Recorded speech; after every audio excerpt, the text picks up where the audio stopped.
hindsight, I am worried I ranted a little bit too much. So I am sorry for that. Hey everyone, welcome back to my channel. I'm Leandra the TBR0, and for the first time, I've decided to take a crack at predicting the top 20 long list in the mystery and thriller category for the Goodreads Choice Awards. And with that prediction is gonna come some criticisms, so buckle up. Every single year, you see creators doing long list predictions, short list predictions, reading the entirety of the long list, reading the entirety of the short list. There's just a lot of content surrounding the Goodreads Choice Awards, and I'm someone who tends to devour it. I really love looking at people's insights across various genres. Even though I'm predominantly a mystery reader, I also dabble in sci-fi, horror. I've gotten more into fantasy. I have to be curious about romance, and of course now there's the new romantasy category. So there's just so many little nits and crannies to get into with this topic, and I started to think, why have I never endeavored to do this? Why have I never decided to make predictions? Why have I never tried reading all of the books in the long list or short list? Because that is a super fun vlog concept, and I'm not averse to doing it. It's not like something I would never want to do, but why have I never thought to do it? And then I realized, oh, it's because the category I would most likely do is the mystery and thriller category. And I have no interest in reading the entire long list because most of the time that long list is 75% thriller or mystery thriller leaning thriller. And I think that's something that needs to change. No, I'm not saying that 10 books should be mystery, 10 books should be thriller, 50-50. I think that the mystery and thriller category needs to be split into two. Why are mysteries and thrillers being smushed together when no other genre has that issue? For instance, science fiction and fantasy, SFF, are often combined in other awards, other areas around booktube, around social media, and yet for the Goodreads Choice Awards, they know to keep the two separate. In fact, they've separated fantasy even further with romantasy, a romance fantasy genre blend. So why, for so long, has mystery and thriller, two very different genres, been forced to share 20 long list placements? And really, it's mystery that is getting the short end of the stick because, like I said, we are always seeing predominantly thrillers being acknowledged, and I have the proof to stand by that statement. I decided to look at the long lists from 2023 to 2019, so the last 5 years leading up to 2024, and you will see that most of the books are thrillers, and if they're not, they are some variation of mystery and thriller combined, which is totally fine. That's a genre blend that I think that fits the category, and we should be promoting them. However, the small percentage of mysteries each year is really concerning, and I realize that's why I don't really look into the mystery thriller category very often, because I know I won't be represented as a primarily mystery reader. In 2023, we had 5 books out of the top 20, meaning that only 25% of the books represented were mystery. With that said, we did end up having 6 mystery thrillers that I would, acknowledge are potentially mystery thrillers, maybe 50-50 in their genre blend, but still, it's kind of frustrating to see that most of the books are just pure thrillers. Same goes for 2022. Actually, there were only 3 books that I would deem mystery in that category, and one of them was the winner of the year: The Maid, The Bullet That Missed, and The Violin Conspiracy. Everything else, to me, looked to be a mystery thriller or a thriller through and through. Even slimmer pickings in 2021. We have Arsenic and Adobo and Harlem Shuffle. 2 books out of 20. So only 10% of the mystery and thriller category had pure mysteries. In 2020, we only had 3 options: The Searcher, All the Devils Are Here, and Troubled Blood. And in 2019, we had 4 pure mysteries: Miracle Creek, A Better Man, Disappearing Earth, and Searching for Sylvie. And some of these are a bit more literary general fiction, but because they're deemed a mystery, they were in this category, and so I put them down at mystery. Can you see the injustice of it all? It would be one thing if these two genres being forced together when they really shouldn't were being 50-50. That in itself could be an argument that they should be separated, because it's not fair to have 10 thrillers and 10 mysteries when in reality both genres deserve 20 options. But on top of that, it's not equal. Most of them are thrillers or mystery thrillers, which, if we're going to be honest, tend to lean more thriller than mystery, and if they don't, A lot of times they don't end up doing really well. They're not received very well because it's mostly thriller readers who are not happy with the mystery elements in it.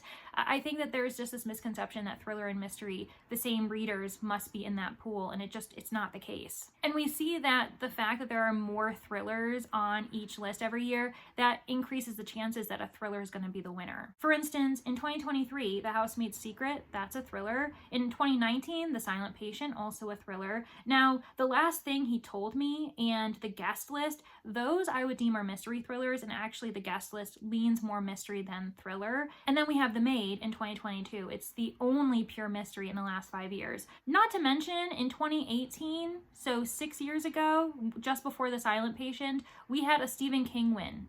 What is going on? How can a mystery be compared to a Stephen King who leans more horror when he dabbles in a little bit of thriller elements? It doesn't make any sense that these books are being paired together. At the end of the day, I am making a call for Goodreads to separate mystery and thriller to be separate categories. We see that Goodreads has made changes. Just last year, we lost a few categories. We gained romantasy. Why not separate mystery and thriller? Because really, it's not fair, and it's alienating a certain group of readers, including myself. In this way, we'll also be able to highlight more authors, more reads, and allow for a bit more variety, because you'll see in my predictions, I've pretty much predicted all of the same authors that you see all the time on the Goodreads Choice Awards, and yeah, most of them are thriller repeats. In this way, certain huge mystery titles won't slip through the cracks as well. I have 2 major mystery writers who really have been shafted in the last few years. It's baffling to me. One of them was Richard Osman, someone who I'm actually not that fond of as a writer. I find him very humorous. I love him on British panel shows, but I just didn't vibe with the Thursday Murder Club, and I know I'm in the minority for that. However, I don't know if you realize this, but in that quartet, in those 4 books for the Thursday Murder Club, only the latter 2 were ever optioned for the long list in the Goodreads Choice Awards for mystery thriller. The first book, granted, came out in the fall of 2020, so maybe it wasn't big enough for people to consider it, for it to have enough reviews. So I kind of understand that the first in that series might have been accidentally missed, when nowadays it has over 500,000 ratings, and I believe it's around like a 3.8 star rating. But the true fumble made by Goodreads was that the second book, The Man Who Died Twice, wasn't on the long list the following year in 2021, when in reality it is just as popular as books 3 and 4. At that point, people were foaming at the mouth waiting for book 2, and yet it wasn't featured in the top 20. Today, it stands at having, I think, over 200,000 ratings, possibly 250,000, and it is strongly at a 4.37 star rating. How in the world did that not make the long list in 2021? The other author who's been shafted, but now is recently being seen in mystery thriller, is Leanne Moriarty. I don't know if you know this, but 2 of her books, Big Little Lies and 9 Perfect Strangers, was not featured in the mystery thriller category when they were published. In 2014 for Big Little Lies and in 2018 for 9 Perfect Strangers, both of these books were featured in the general fiction category. Big Little Lies ended up getting 2nd place in the general fiction category, and 9 Perfect Strangers got 4th. What are we talking about? How in the world could these 2 books that are clearly mysteries, even having a bit of mystery thriller elements, especially with Big Little Lies, that one was formatted, the narrative structure mirrors classic thriller elements. So how are these books put in general fiction? I swear, Goodreads doesn't know what a mystery is. And there are so many different types of mysteries that it seems really silly to pair it with thriller when you have historical mysteries, cozy mysteries, modern mysteries, suspense, police procedurals. The list goes on, and I haven't even touched upon one of the bigger things that I wish was more acknowledged in the Goodreads Choice Awards, and that's genre blends. And I'm not just talking about genre blends that include mysteries, for instance, fantasy mystery, sci-fi mystery, even horror mystery, but you have other combinations, for instance, fantasy horror, or even a sci-fi thriller. A lot of times, depending on how sci-fi or fantastical the world is, you'll actually see them being optioned in that category instead of the primary A plot, which is a mystery. There have been a handful of genre blend mysteries that I've read this year that are so strongly mysteries that it's crazy, and I just know for a fact that even if they get wildly popular, they won't be put in the mystery category. They'll be put in the fantasy category or the sci-fi category. That is another thing that I think needs to be changed, because we're seeing more and more genre blends being adored, being published. So the fact that you have to choose one genre or the other to highlight it is a travesty. But enough of that. I'm sure you're here to see my predictions, and I hope I didn't scare you away, but I'm really excited and hoping that I did a pretty good job predicting the books that I did. I'm actually a little bit worried I may have included too many mysteries in the category with the stats that I already mentioned to you. But let's get into it, and while we're at it, maybe in the comments, if you wanted to, include what I could do as a reward or a punishment if I end up not getting a certain number correct. I've seen other creators do that, and I am just at a loss at what I should do. So let me know what you think would be a really fun reward or a really fun punishment. Probably like a video punishment. That could be kind of cool as far as how badly I do or how good I do. Who knows? In hindsight, I am worried I ranted a little bit too much. So I am sorry for that. All right, the way that I am going to organize my predictions is through the calendar year. So I'm going to go from the earliest publication, which is a December pub date, all the way to an October pub date, which I do feel like is a bit risky, but what's done is done. First up is The Mystery Guest by Nita Prose. This one is obviously a really hot contender, mainly because Nita Prose won the category in 2022 with the first book in the series, The Maid. Originally, when I said my predictions were going to go from December 2023 to October 2024, I did end up misspeaking because this is my first book on the list, and it came out on the 28th of November in 2023, so it just barely makes the qualifications for this year. This one has racked up 108,000 ratings so far, and it is standing at a 3.82. As a second in the series, I could see why it might not have a super high rating compared to others on this list, but because it has been out for so long and so many people loved The Maid, I do think that it's a really strong contender, and it only makes sense for it to be in the top 20. This is also one of the few books that I have read. I ended up reading The Maid a couple months ago for Battle of the Booktubers, and actually I just finished The Mystery Guest this morning before the video, and I really enjoyed it. I think anyone who enjoyed The Maid would enjoy this book, so it wouldn't be surprising for it to be even a contender for the top 10. The next two books in my top 20 are going to be published in January, and the first one is First Lie Wins by Ashley Elston. This one came out on the 2nd of January 2024, so it's also had a lot of time to rack up ratings, and boy has it. It's had 449,000 ratings so far, and it sits at a very comfortable 4.03 average rating. That's super impressive for an adult debut. This author has published other works, but I believe it was either for YA or middle grade, so her adult debut is obviously doing really well. Plus, it has a few subscription services and book clubs backing it, including Reese's Book Club. The second book in January that I think will be on this list is The Heiress by Rachel Hawkins. This came out on the 9th of January 2024. It has 108,000 ratings, and its average rating is 3.86.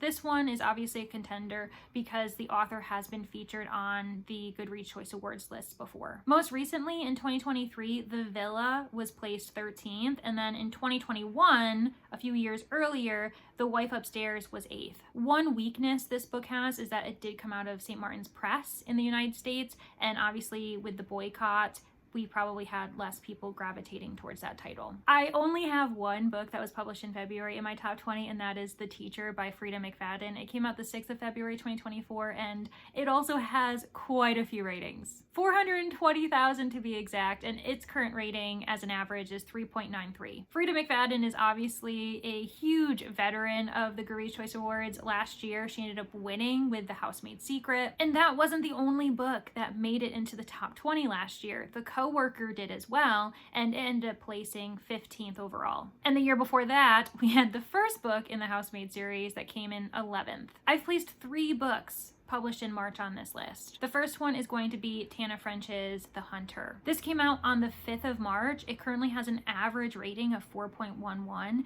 and it's racked up just over 40,000 ratings so far. The reason why I'm putting this on the list is because Tana French is a veteran nominee, and actually The Searcher, the first book in the series, placed 6th overall in 2020 when it was on the long list that year. Past nominee years have been 2014, 2016, and 2018 as well, so she's just a very familiar face on the long list, and I wouldn't be surprised if she made it this year too. Plus, I really want to read this title. I read The Searcher not long ago, and I want to see how it continues. The next book I think is going to be on the long list is actually another adult debut, Listen for the Lie by Amy Tintura. This one also came out on the 5th of March, and it has a 4.12 average rating. And the total rating so far is 176,000. I believe this one was also in a certain number of subscription boxes, plus I just remember when it came out, so many people were picking it up. The podcast element within made me think of What Lies in the Woods by K. Alice Marshall, which was also on the Goodreads Choice Awards when that book came out, so I wouldn't be surprised if this one made it. The final publication in March is probably my biggest risk because it's a mystery. I feel like any mystery I put on this list is a risk just because of the stats I already shared, but How to Solve Your Own Murder by Kristen Perrin. This came out on the 26th of March. Its current rating is a 3.8 with 42,000 ratings overall. This, among other books I've already mentioned and will mention, has also been pushed pretty hard by Goodreads, so I think that it may be one of those few books that gets in because Goodreads wants it to get in. It also looks great. I'm really excited to read it when I do get to it. And then I've got 2 publications in April, the first one being Sally Hepworth's Darling Girls. This one came out on the 23rd of April. It has 118,000 ratings, and the average rating is 4.03. This is another author who's a veteran nominee. She ended up getting 13th overall in 2021 with The Good Sister, and in 2019, The Mother-in-Law was placed 10th overall. There have been titles by this author that haven't made the list, but because this one's doing so well and does have over 100,000 ratings, I feel like it's a good contender. But just as I kind of provided a caveat for the Rachel Hawkins title, Sally Hepworth comes out of St. Martin's Press in the US. So again, there may be some reasons linked to that publisher why not as many people are reading it compared to other titles this year. But even with the boycott, arguably this title and The Heiress did quite well. The other April title is another risk. It's Home is Where the Bodies Are by Geneva Rose. This one came out on the 30th of April. It has over 180,000 ratings, and plus the average rating is a 3.84. To my knowledge, Geneva Rose has never been on the nominee list. If she has, I apologize, I missed it. But what's crazy is if that's the case, then why does The Perfect Marriage have a 3.97 average rating with almost 800,000 ratings? What is in that book? I feel like I must have missed something, so I do apologize. It probably was optioned in that year, but for some reason I couldn't find it on Goodreads when I was looking at that title's profile. This is just another title I've been seeing everywhere. I think she has a strong, deep following within her fans, so they would be really excited to see this on the list if it makes it. The one May title that I have is The Return of Ellie Black by Amiko Jean. This one came out on the 7th of May. It is very strongly at a 4.04 average star rating, and the overall total ratings is just shy of 40,000. This title is really interesting because it's an adult debut thriller for the author, but she's not someone who is new to the Goodreads Choice Awards. She may be new to the mystery thriller category, but she's certainly not new to YA fiction. In 2021, her publication Tokyo Ever After ended up getting 11th place overall. And in reaching this title, I think it's really important to acknowledge that my top 20 predictions is very white. It's actually really frustrating to see that the ones I think have the highest chances of being on there are predominantly white authors, and I don't really know how to get around that. I would like to think that Goodreads would make sure to have diverse options within their top 20 long list, but you know, you're gonna find out when I do, so we'll see what actually happens. I have included some 2024 releases of note that didn't make my predictions for the top 20 that I will go over as well once we cover the top 20. So let's get through this original list. And then we get to June, and I realize that I have 4 titles in my top 20 list for that month alone. The first one is an author we've already talked about, Frida McFadden, The Housemaid is Watching. This came out on the 11th of June, and it currently has a 3.89 star rating. And it's also a title that has so many total ratings, over 368,000. The reason why I'm putting 2 Freida McFadden's on this list is just because we saw that last year, and both of these titles have received so much attention. It would be really surprising if one of them doesn't make it. Not to mention, this is the 3rd book in a series in which the 2nd book won last year. Next, I have another nominee veteran with Lucy Foley's The Midnight Feast. It came out on the 18th of June. It has over 88,000 ratings, and the current average rating is a 3.62. It is the book that has the lowest average star rating on my top 20 list. However, it's an author who's been featured multiple times, and she always seems to get into the top 10. She won with the guest list in 2020, and then The Paris Apartment, which had a lot of mixed ratings. A lot of people didn't like that book, and yet it still got 2nd in 2022. Next is an author I think we all know is gonna make it, even though his books, again, have mixed reviews every single time. And that is Middle of the Night by Riley Sager. This one also came out on the 18th of June. It has 72,000 ratings,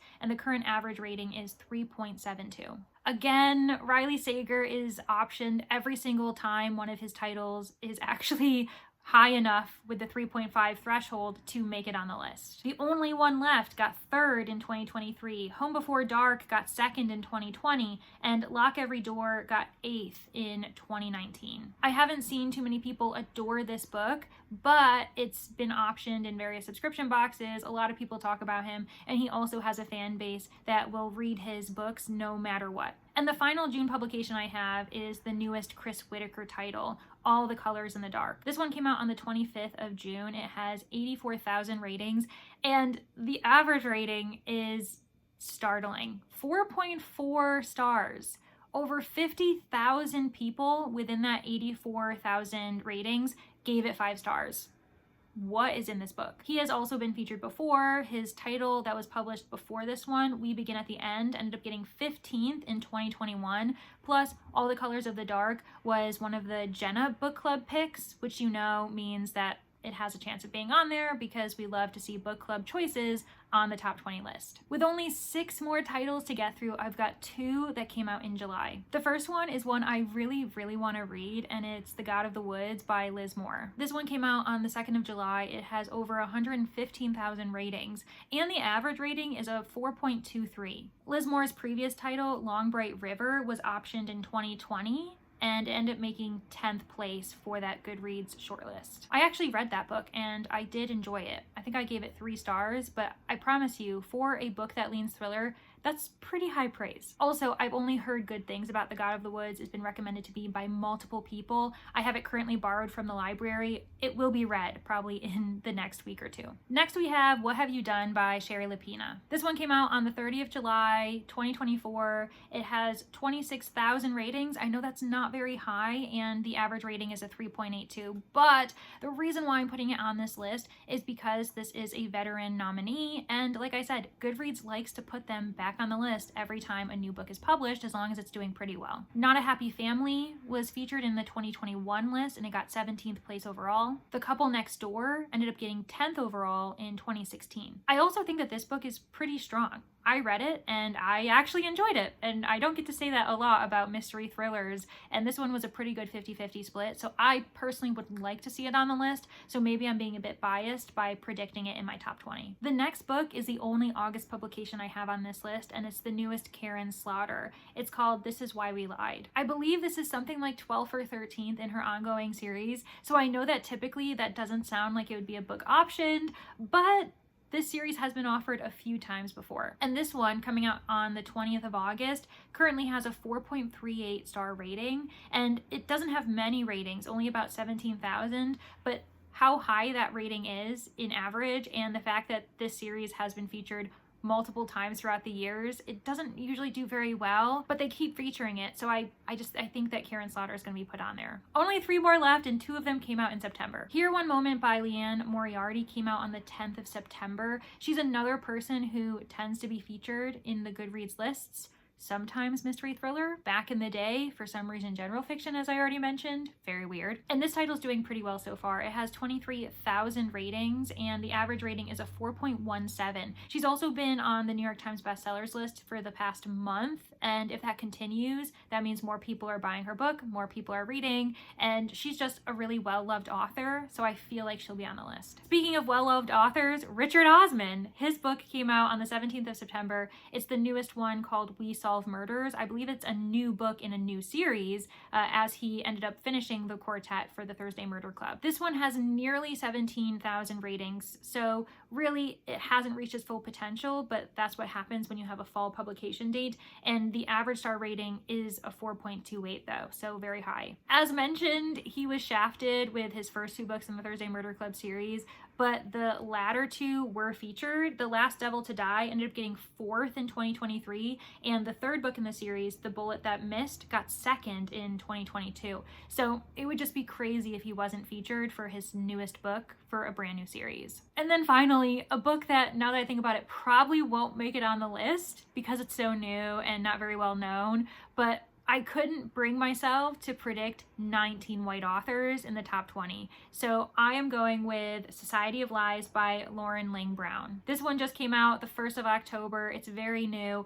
but it has been picked up this month in October for the Reese Book Club. It literally only has over 1,000 ratings and a 3.75 average rating, so not super high compared to others, but I honestly could not bring myself to only do one BIPOC author, so here we are. And there are my top 20 predictions. Do I think I got them all? Absolutely not. Do I think I got some of them? Yeah, I think I did pretty good for my first ever year trying this out. As promised, I do have a 2024 releases of note that I just think is really important to acknowledge because there are so many titles that have been published, and I know that some of these are going to be on other people's predictions list. First of all, I ended up providing 4 other BIPOC authors that are of note. For instance, Where They Last Saw Her by Marcy Rendon. This is by an Indigenous author. I really want to read it. It is deemed a mystery, but I just don't think it has the number of ratings that would even put it on Goodreads' radar. Guide Me Home by Attica Locke. It's the 3rd book in her series,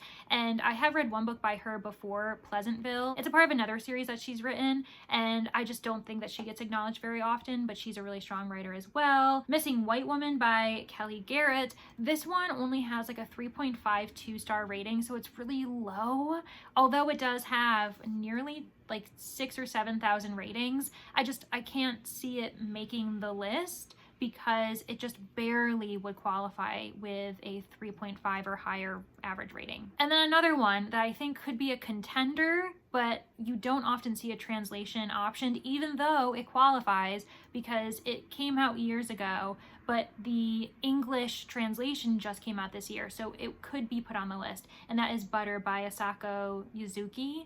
I want to read this. It looks really good, and it does seem to have pretty positive reviews, but I can't see Goodreads being knowledgeable enough to actually consider translations. Possible trade-ins are Frida McFadden's The Boyfriend. I can't cope with the idea of Frida McFadden making up 15% of the top 20, but The Boyfriend is doing really well. It just came out in the last month or two. I can't. I refuse. It might be on there, and if it is, I'll just be fuming. Even if she's a great writer, it's crazy for someone to publish 3 books in a year and all of them make the top 20. I don't really see that as being super fair. And then another book I had optioned but just never ended up putting it in my top 20 was The Next Mrs. Parrish by Liv Constantine. It's getting good ratings. It's getting a pretty good number of ratings. I think it's over 100,000, but for some reason just doesn't feel right. And then we have the 6 titles that I think you'll see on a lot of other people's predictive lists, but I've decided not to include. Part of it is because I don't think they deserve to make it on the list compared to the books I've chosen, just by average ratings, number of ratings in total since publication, and it doesn't make really sense to me if they make it on. But because it's a quote-unquote popularity contest, not popularity of voters or readers, but popularity by being in Goodreads' good graces, these might be on there. I just don't think they deserve it. Ruth Ware, One Perfect Couple, it literally has been out since May and it only has a 3.67 star rating. The Night We Lost Him by Laura Dave, that one, she ended up winning a couple years ago with her title before this, so I know that it's a contender, but it was only on the New York Times bestsellers list for like 2 weeks. It's already off by now, and this one has pretty low ratings, 3.68 for a brand new book.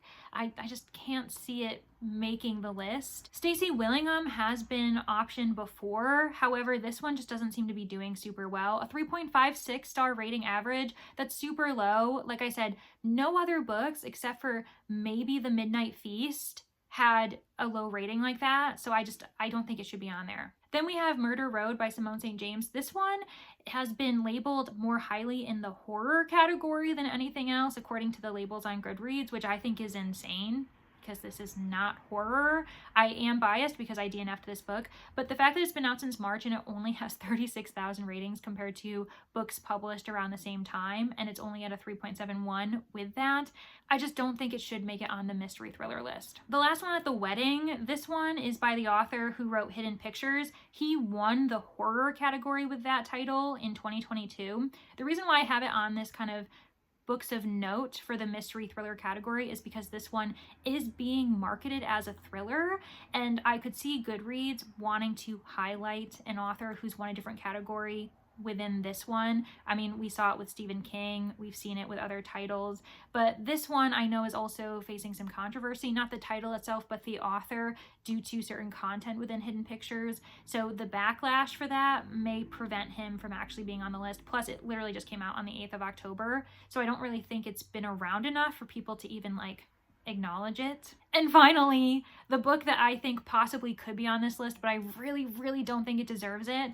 is The Last Murder at the End of the World by Stuart Turton. I know that I was saying how I love the idea of genre blends being included on the Goodreads Choice Awards lists, but this one just isn't a very good book from what I can hear. I mean, it's got a 3.67 star average rating. It only has 25,000 ratings in general since March, its publication dates, and I just also have some bias towards this author because The Seven Deaths of Evelyn Hardcastle, I thought that book was horrible. I gave it 1 star. The fat phobia was real, and it also uses a really like weak thriller reveal trope in the end that just had me shaking my head.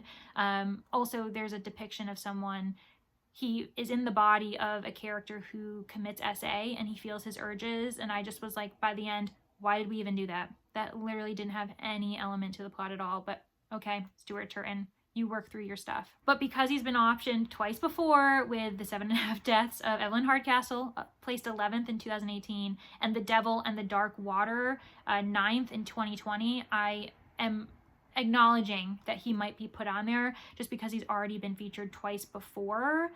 But like I said, this one is really not doing well comparatively, so it shouldn't be on the list. And if anyone's interested, I ended up making a top 10 prediction where I actually put books 1 through 10. We'll see if I get any of them right. But I wanted to provide a little bit of a statistic that helped me make this decision for who I think is actually going to win. If we take a look at the mystery thriller trends of 2023 through 2019, so the last 5 years, you'll notice that the publication dates for these books have been earlier in the year. Housemaid's Secret was published in February. The Maid in January. The Last Thing He Told Me was in May. So that's kind of the only outlier. But then we have The Guest List in February, The Silent Patient in February. That suggests something. Clearly, it helps that you have an earlier publication date because that means more people have had time to read you throughout the year, to be invested in the story. And then in addition to that, we have new people trying to read all of the books. So I feel like there's something to the fact that earlier in the year, a book will have a higher chance of actually winning. Hence why I've decided that my #1 spot is going to go to First Lie Wins by Ashley Elston. It'd be pretty crazy because this is a debut author, but it has just such high ratings. So many people have read it, and it came out back in January. I think following those trends, it makes sense. Meanwhile, I have been a bit iffy about my top 5 as far as what order they'll go in, but I do think I've done a pretty good job of guessing what will be in the top 5. The God of the Woods, I think, is a bit of a dark horse. Everyone's talking about it, so that's not why it's a dark horse, but just because it doesn't have as many ratings compared to the other books it's up against. But I I feel like it's really strong. This may be Liz Moore's year to really prove herself as a mystery thriller writer. Then we've got Frida McFadden, The Teacher. The reason why I'm not putting this in the first or second spot is because I think that The Housemaid is Watching has a good chance of being in the top 10, and if that's the case, it will split the vote. Then I'm saying The Mystery Guest. I think people who really loved The Maid will come out and support her again, especially because this book is very similar to The Maid. And really, the one good thing about not having very many mystery titles every single year is that the mystery readers have to band together and like basically put all of their hopes into one horse. And I think The Mystery Guest might be it, but also Richard Osman's We Solve Murders. I probably got all of these wrong, but it's fine. It's all good fun. For those of you who are still here, thank you so much. I've talked your ear off. I'd love to see your predictions. What books have I missed that I didn't mention, or books that I did mention but I didn't put in the top 20 and you're like, Leandra, you're wrong, they're going to be in the top 20. And also let me know how I should do rewards and punishments, or even if I should with these guessings. If you think I'm going to be really bad, like I'm not going to get any of them right, then feel free to tell me that too, and just say, might as well not do a punishment because you're guaranteed to do it because this is a bad list. Anyways, thank you so much to my Manor guests. I really do appreciate you guys. And also, if you're interested, I did do a video recently about Goodreads and how I removed every single book from my to-read list. If you want to know why, check it out. I think it's a pretty interesting video. I really do hope to see everybody in the next one. Thanks for being here. Bye!